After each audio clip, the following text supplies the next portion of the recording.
Hello, ഞാൻ നിങ്ങളുടെ Sajeev Dev. English പഠനത്തിന് വേണ്ടിയുള്ള 18ാമത്തെ വീഡിയോ ഞാൻ ഇന്ന് അപ്ലോഡ് ചെയ്യുകയാണ്. പ്രശസ്ത അമേരിക്കൻ ന്യൂറോ സയൻറ്റിസ്റ്റ് ഡാനിയൽ ലെവിറ്റിൻ ഭയം ജനിപ്പിക്കുന്ന സാഹചര്യങ്ങളെ എങ്ങനെ വിജയകരമായി നേരിടാം എന്ന് പഠിപ്പിക്കുകയാണ് ഈ പ്രസംഗത്തിൽ. നിങ്ങളിത് ഇയർഫോണിൻ്റെ സഹായത്തോടെ പല പ്രാവശ്യം കാണുക, കേൾക്കുക, ഷെയർ ചെയ്യുക. ഇത്തരത്തിലുള്ള നൂറുകണക്കിന് വീഡിയോ ക്ലാസ്സുകളുടെ സഹായത്തോടെ ഇംഗ്ലീഷ് പഠിക്കുന്നതിന് വേണ്ടി www.amter.in വിസിറ്റ് ചെയ്യുക. ഇനിയും എൻ്റെ ചാനൽ സബ്സ്ക്രൈബ് ചെയ്തിട്ടില്ല എങ്കിൽ ഉടൻ തന്നെ സബ്സ്ക്രൈബ് ചെയ്യുക. ഞാനിടുന്ന വീഡിയോകൾ ഉടൻ ലഭിക്കുന്നതിന് വേണ്ടി ബെൽ ബട്ടൺ എനേബിൾ ചെയ്യുക. Keep practising. Thank you very much. A few years ago, I broke into my own house. I had just driven home. It was around midnight in the dead of Montreal winter. I'd been visiting my friend Jeff across town, and the thermometer on the front porch read minus 40 degrees. And don't bother asking if that's Celsius or Fahrenheit. Minus 40 is where the two scales meet. It was very cold. And as I stood on the front porch fumbling in my pockets, I found I didn't have my keys.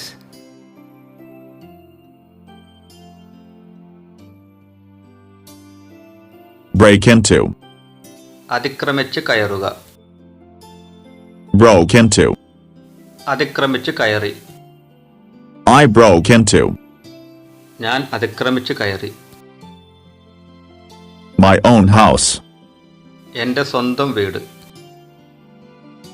His own car. അവൻ്റെ സ്വന്തം car. Their own building. അവരുടെ സ്വന്തം കെട്ടിടം. Her own cat. അവളുടെ സ്വന്തം പൂച്ച. Its own cave.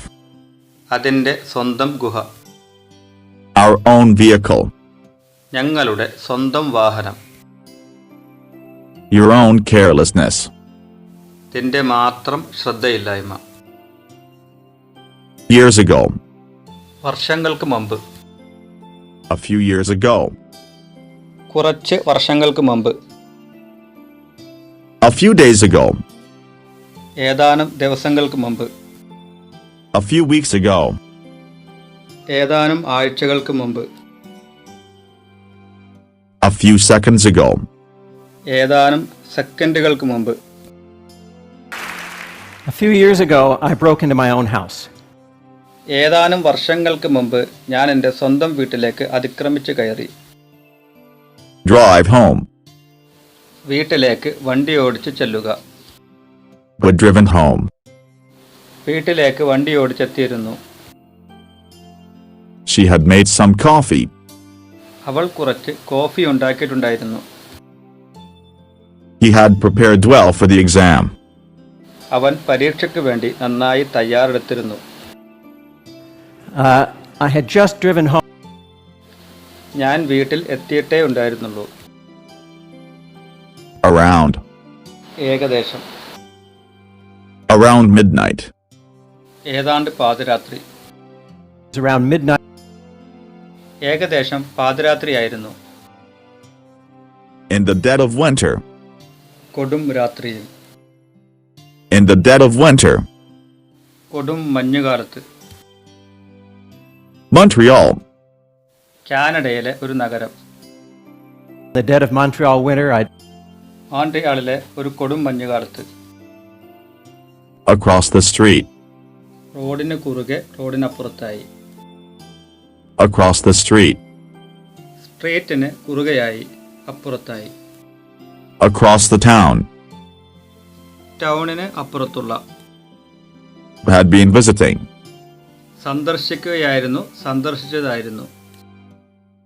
Had been crying. കരയുകയായിരുന്നു, കരഞ്ഞതായിരുന്നു.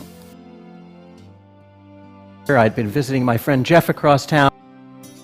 ടൗണിൻ്റെ അപ്പുറത്തുള്ള എൻ്റെ സുഹൃത്ത് ജെഫിനെ സന്ദർശിച്ചതായിരുന്നു ഞാൻ.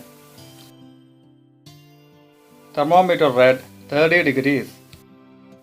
തെർമോമീറ്റർ 30 ഡിഗ്രി റീഡിംഗ് കാണിച്ചു.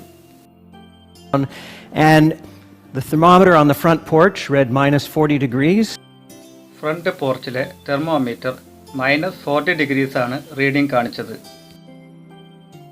Don't bother. ബേജാറാകണ്ട. Don't bother asking. ചോദിച്ച് ബേജാറാകണ്ട. Don't bother arguing. തർക്കിച്ച് മെനക്കെടണ്ട, ബേജാറാകണ്ട. Don't bother learning too much grammar. ഒരുപാട് ഗ്രാമർ പഠിച്ച് കഷ്ടപ്പെടണ്ട. Amta shows you the way to learn English.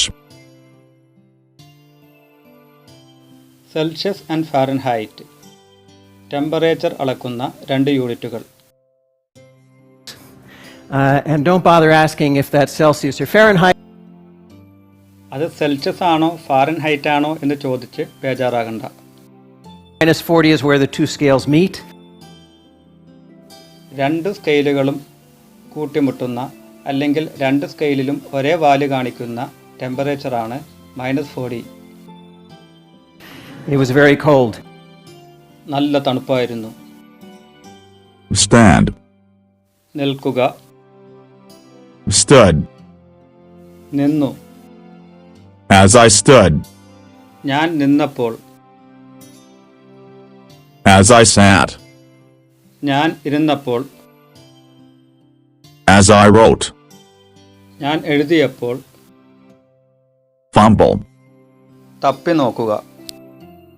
And as I stood on the front porch fumbling in my pockets, എൻ്റെ front പോർച്ചിൽ എൻ്റെ പോക്കറ്റുകളിൽ തപ്പിക്കൊണ്ട് ഞാൻ നിന്നപ്പോൾ. ഹാഡ് ഉണ്ടായിരുന്നു. ഇതിനെ ഇതുപോലെ സ്പ്ലിറ്റ് ചെയ്തും ഇംഗ്ലീഷുകാർ പറയാറുണ്ട്. ഹാഡ്, ഡിഡ് ഹാവ് ഉണ്ടായിരുന്നു. I had a job, I did have a job. എനിക്കൊരു ജോലി ഉണ്ടായിരുന്നു. ഇതിൻ്റെ നെഗറ്റീവാണ് I had no job, I didn't have a job. എനിക്ക് ജോലി ഉണ്ടായിരുന്നില്ല. കൂടുതൽ വിശദമായി പിന്നീട്. ഫൈൻഡ് ഔട്ട് മനസ്സിലാക്കുക. ഫൗണ്ട് ഔട്ട് മനസ്സിലാക്കി. I found I didn't have my keys. എൻ്റെ കയ്യിൽ താക്കോലുകളില്ലെന്ന് ഞാൻ മനസ്സിലാക്കി.